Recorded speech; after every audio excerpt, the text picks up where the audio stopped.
Hello, I'm Gary Hines with the Gary Hines Consulting Group with my first podcast called Career Strategy Forum. I'll be broadcasting over philadelphiaradio.com on the last Monday of each month from 7 to 8 p.m. And you can reach me, excuse me, at garyhinesconsulting.com for appointments and a free 30-minute consultation. I'd like to get started on Career Strategy Forum today with our first lesson, lesson number 1, on career analysis and assessments. So 2 weeks ago, I did a promo video on this whole process of Career Strategy Forum, the various steps we'll take us through, that we'll go through, and just kind of an overview of what I plan to do in these workshops and lessons over the next coming weeks and months. Okay, so if you haven't seen that, check that out.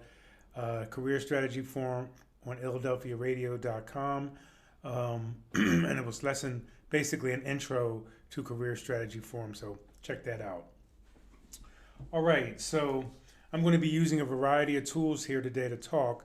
So I'll be using some of my notes, and I'll be using some of my commentary all about careers and career assessments and analysis. So a lot of you are out there right now searching for work or in the process of thinking about, looking for new work. So you're trying to figure out maybe where do I start at? Where do I even begin in today's world? When you're considering making a change in your career, it's difficult to know where to start. There are usually conflicting thoughts and feelings involved, and too often the result is a kind of paralysis.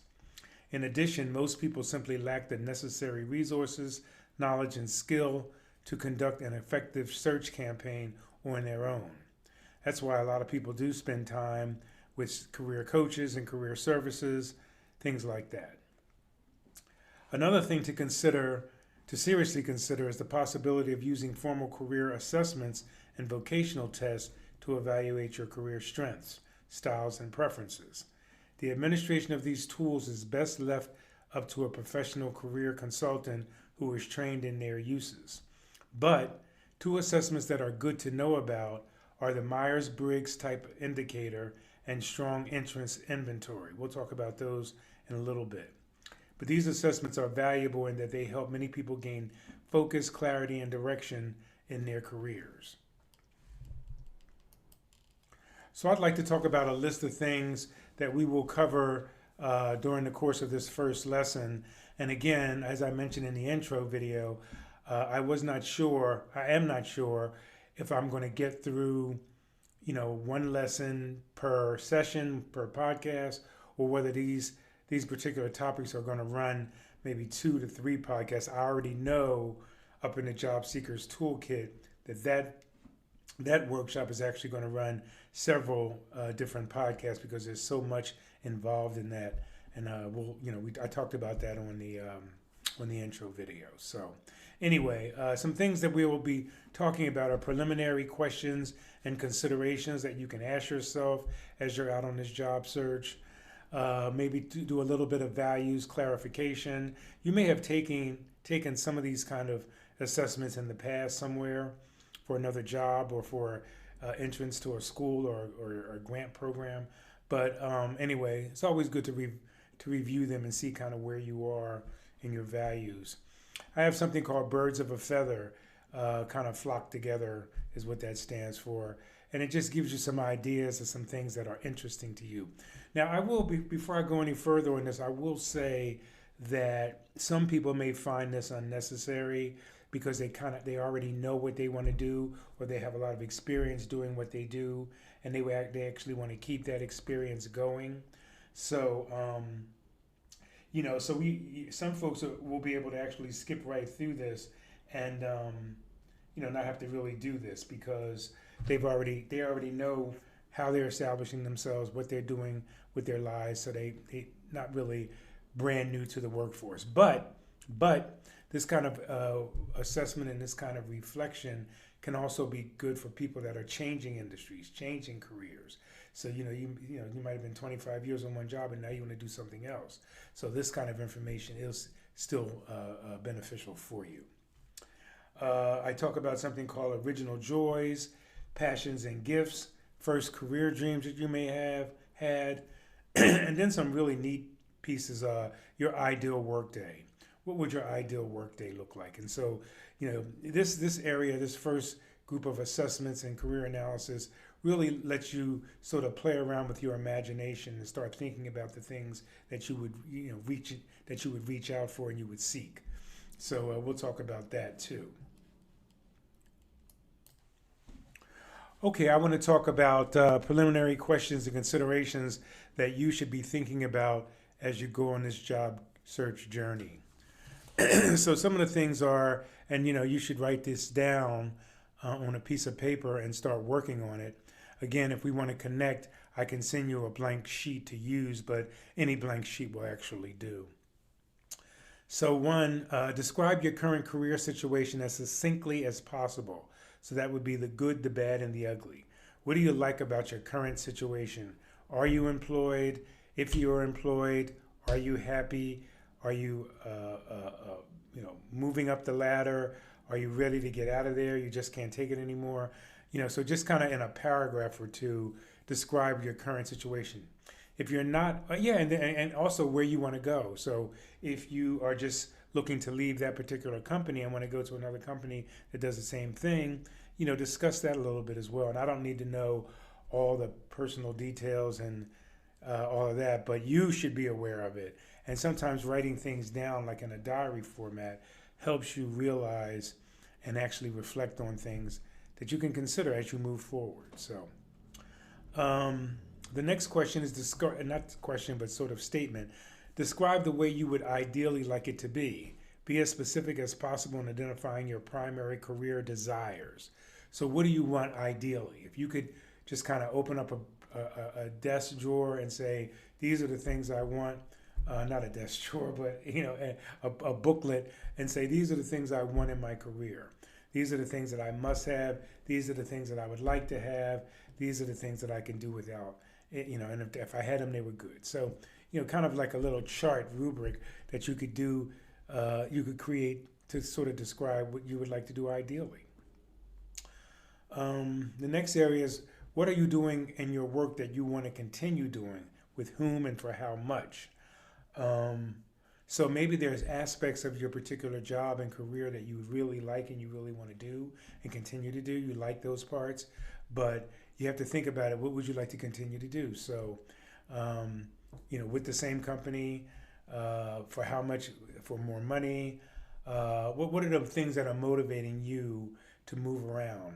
And what are some of the things that you've done, if not in your current job, in some of your past jobs that you would actually like to go to? So, start thinking about this. Now, this is a question. Does anybody that you know now have the kind of work situation that you envision? So, do you know anybody that's in the industry that has the title that you'd be interested in? If so, can you describe that person in detail, or at least what they've told you about the job? And what steps possibly did that person take to get there? So then, remember, we're going to start talking about what a search campaign looks like. And so sometimes you may actually have to interview somebody that's in the position to make sure it's the position or the title or the industry that you want to get into. Okay? A next area to think about in this preliminary questions is, what is necessary for your future goals regarding money, time, quality of life in 1 year, 5 years, 10 years. So again, I have a sheet that you can use, but any blank sheet of paper that you want to create with columns across the top, talking about 1 year, 2 years, 5 years, 10 years, where you want to be in regards of categories like money. So what salary do you want to be within a year, 5 years, 10 years? Same thing with quality of life. Are you going to be less interested in going to the office and doing more work at home, starting a family, moving to another location, these kind of things? So You can, categorize those different topics along the side of the paper there. Time. How much time do you want to spend on this job? Do you want to work part time?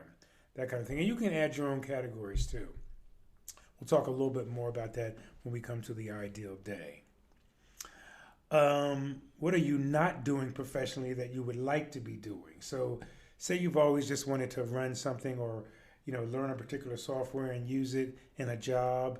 Think about the things that you're not doing, and even if you've done it in the past, but you'd like to do them again, or you'd like to continue doing them. What are some of those things?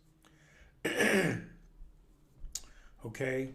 What unique qualities or characteristics do you bring to your career? What is it about you that makes you different from the next John or Jane sitting down the hall doing the same thing? Is it personality? Is it experience? Is it knowledge? Is it a pedigree, educational pedigree? What is it that makes you different and stands you out? This is kind of more of an interview question, but something that you need to be prepared to answer during an interview. In your work, what skills and abilities are not being properly utilized or fully expressed? So if you are working in a company that hired you to do X, Y, and Z, and you're only doing X and Y, where is Z at? Why is Z not happening there? So what are you not doing professionally that you should be doing because you know how to do it? You took a course, you got certification, you did it as a job in college, whatever it is. You're not doing it now, but you'd like to be doing it. So, again, these get like ideas flowing throughout your head and your mind. What predictable blocks might prevent you from reaching your goals? So predictable blocks might be something like organization. Like, are you organized enough to go on a job search campaign, maybe while still maintaining a current job, or running a family, or running a business, or tending to a sick parent, things like that. So organization. What personal blocks might stop you? As I just mentioned, something like taking care of an elderly parent or a young newborn might be something personal. What emotional things might be sort of hindering you, or there might be potential roadblocks? Could they be things like travel time and distance, commute time, or time spent away from home and travel, things like that? That may be something that reflects on some blockage that might not get you to those goals. And then financial. What's the industry doing? We'll talk a little bit about how to find out what the industry is doing. And is it something that you can deal with financially down the road? So these might prevent you. So you need to know what some potential things are. And they may not happen, but there's something that you should certainly be aware of. What might you lose or leave behind if you were to make a significant change for a better situation? So would you have to leave your family? Would you have to leave the area? If you got that perfect job that you wanted, what might you have to give up and actually leave behind, for that career? So it could be some of the same things earlier: personal reasons, practical reasons, emotional reasons. Maybe you work in a toxic environment and you are happy to give something like that up. So again, what might you lose or leave behind as something that might hinder you or make you hesitant about getting a new position or doing a new job? What is the primary motivator or driver in your career right now? Has this been consistent, or has it changed? What drives you to go to work every day? Is it getting out of the house? Is it doing the same routine? Is it doing something different every so often in new projects? Is it working around a lot of people, or is it working home? So what motivates you to do that in your work and career world? And then finally, how will you know when you are on the right track? If you are doing what you like to do, if you're getting paid what you want to get paid, if you've got the house and the personal life and the other things that are outside of work, have you arrived? So you need to know, what is it that's going to say, you know what, I'm actually here. I'm doing what I like. I'm getting paid for it. I'm really, really happy with the way things are. So those are a list of things. And again, I can send you this list if you're interested. but hopefully you took some notes. But preliminary questions and considerations when analyzing your career, your current status, and your future state. Okay, we have one of the areas that you might want to consider using as an assessment is something called values clarification. And these are like considered basically work, but they also can be social values as well. And the way this is written out, the way I do it, it's you get a chance to rate these different values on a scale of 1 to 10, with 10 representing something like that's very important to you, and 1 representing not important at all. So there's a big scale between 1 and 10 as you go through and sort of mark and choose the ratings for these different topics, different values. So I'm just going to read some of them, but just reconsider, is this something that's not important to you in a work environment, or that's very important to you? So we start off with something like collaboration and teamwork. Important to you to work in a team, to be on a good collaborative effort in whatever you're doing? How about the management and leadership? Would that be something that's important to you? How well the management and leadership team communicates with the staff, with outside customers, with vendors? Is that something that's important to you? How about control people in projects? Do you want to be in a supervisory role? Do you want to be the project manager? Do you want to actually take charge of any issue or situation that may happen, and you're basically responsible? Do you want power or influence? How important is that to you in a career and in a job? How about being able to be creative and innovative? Is that something that's really, really critical to you? If you're in the arts, or if you're in a creative performing space, how important is it for you to be able to show your creativity and your talent in a work environment? How about education and knowledge? Is having a particular certification or degree or some kind of validation of who you are educationally important to you? Does the company value something like that? How is contentment and peace of mind? Is the fact that the job is really seriously stress-free is one of the things that might make you interested in working there or working in that field. Also, life balance. How important is that to you? So these value clarifications, there's about 20 of them or 25 of them. I could send you a copy of that to take a look at. But again, this is all self-analysis, self-assessment. You figuring out things that are important to you, not important to you, what you want to do. Okay?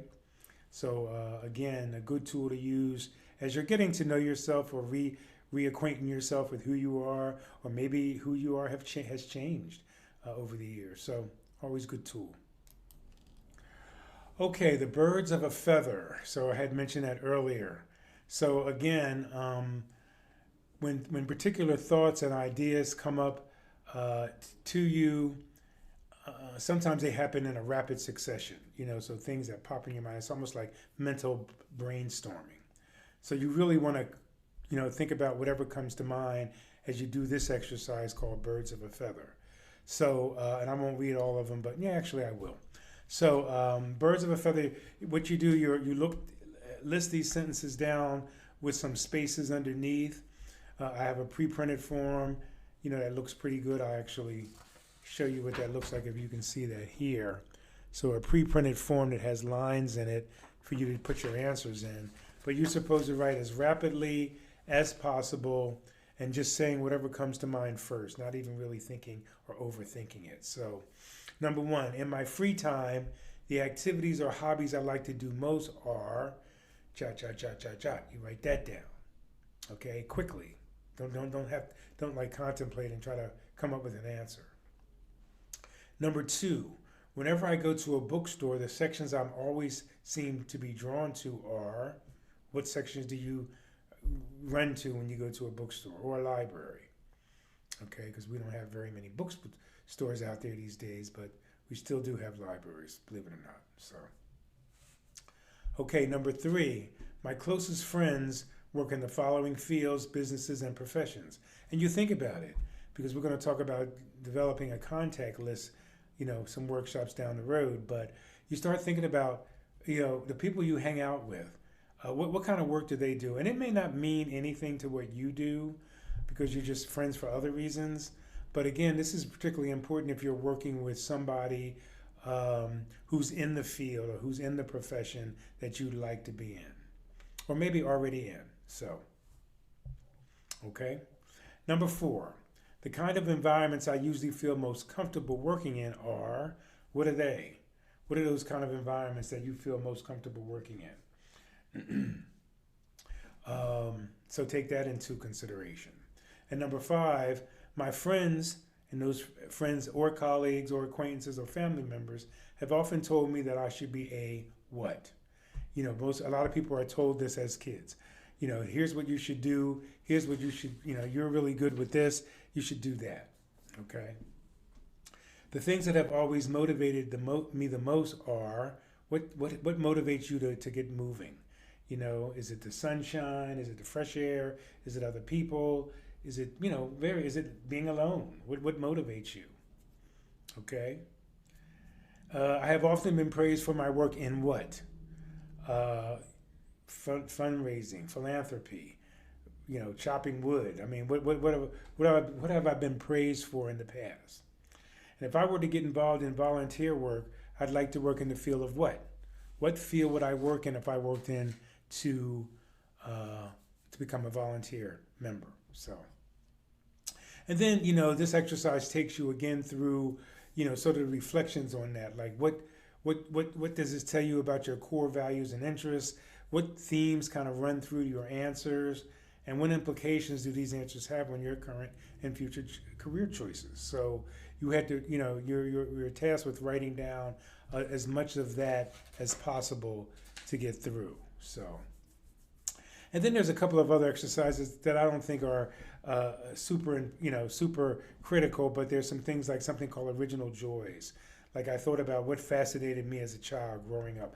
Again, I'm going to preface this and say some people may not need this because they just don't feel that they're in a career, they don't need to be in a career assessment program right now because they already know what they want to do. They've been doing it forever. So this is nothing different or new for them at all. Another way to capture a lot of this information is, just write into yourself a list. I'm particularly good at such and such a thing. I am known for X, Y, and Z. I have exceptional ability to do what? Do some things. So again, you can think about these things that also will stimulate your brain into thinking about what it is that I need to do to move on. At work, I love to do what? I feel passionate about what following things. I'm excited about what I really like about. So again, these are things that you can use. I'm particularly good at, I'm known for, colleagues always ask me for my help with, what motivates me most. Again, helping you sort of figure out who you are. Who am I? Kind of thing. So, okay. I want to spend the last bit of time talking about the ideal workday or your ideal workday. So let's talk about that. Okay, so this is a very powerful and personal exercise which will help you explore and then clearly define what an ideal workday looks and feels like and how you might experience in a moment-by-moment basis. All right, so there's some examples in here. I'll give you some brief ones about that, but what you need to do is block out some time and think about this exercise. Take a relaxing walk through the park, sit under a tree, start thinking about your inner space, your inner place kind of thing. And the purpose of this exercise is to elicit the qualitative aspects of work life that would create the best fit and most day-to-day satisfaction for you. Acknowledging the fact that not every day can be ideal, but that in the overall sense, this would be the best possible outcome of your career transitions. Okay? The main point of this exercise is that you get crystal clear, you become crystal clear on exactly what your ideal workday would look like. If you hope to later manifest this experience into the real world. So generally speaking, the job that you really want is not out there in some newspaper or internet posting, waiting for you to find it. Your ideal opportunity is best defined inside of you, but you won't be able to even create it if you don't recognize it. So these kind of things are very, very helpful to help you look. So here's an example of an ideal workday that somebody created. And I'm just going to read directly from this person. In my ideal workday, I wake up at 6:15, cuddle for a while with Sam, get out of bed, dress in sneakers and shorts and a t-shirt, do some push-ups and sit-ups, stretch and go for a 30-minute jog. I run along the streets of my town, stopping to say hello to my neighbors and pet their dog. I return to my house and make and drink a banana milkshake while I brew a mug of coffee for Sam and a cup for myself, and listen to the morning news on NPR. I take coffee to Sarah in bed, shave, take a shower, get dressed, eat some cereal, read the paper, and get out of the door by 8 a.m. So that's just a brief start to somebody's ideal workday. This is how this person gets up every day and how they do things. I'm going to skip the part of how this person dresses, but they say that to work. I have my own office just off the main work area of our floor, surrounded by the cubicle of about 6 people, 2 designers, 2 copywriters, a creative director who report to me. My office has a frosted glass and copper desk and window and good lighting, a chair that's good for my posture, a couple of chairs for guests, a few plants, an original modern art piece by a friend on the wall, a metal bookshelf, a few photos, and a laptop connected to a large flat panel monitor. So this person, again, is describing where they are. And then it even goes down to show, from 8:30 to 10, I'm in a meeting. From 9 to 9:50, I'm doing this. 10 to 20, 10:15 to 20, I'm doing this and I'm doing that. So this person has detailed their day all the way to the time they go home and they get back into bed again, to go to sleep for the night. So again, a critical area of self-assessment, awareness. So I think that what we're going to do is we're going to chop these up into 2-parters, because the service I'm using is only going to let me record for 30 minutes. But I'm going to do another part 2 of this to have the whole 1-hour session ready to be shown and on my podcast when we do that at the end of April. By the way, so yeah, you're actually going to be viewing this on April 29th at 7 p.m. on IlladelphiaRadio.com. So you'll be hearing a lot more about this, but this is what's going to be coming up.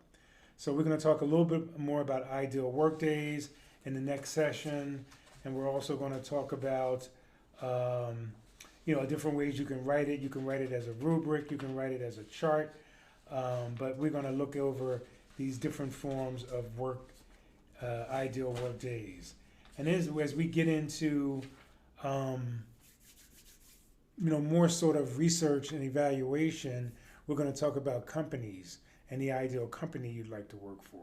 That's down the road in another workshop and a couple workshops down the road. So anyway, then we're going to just show the things that you need to pull together when you start thinking about consistent themes. What themes are very consistent that I've been around, I've been used to, and I can do these things. So those are totally what interests me. So we're going to go from there. So I will be back with the rest of the assessment piece in my next section.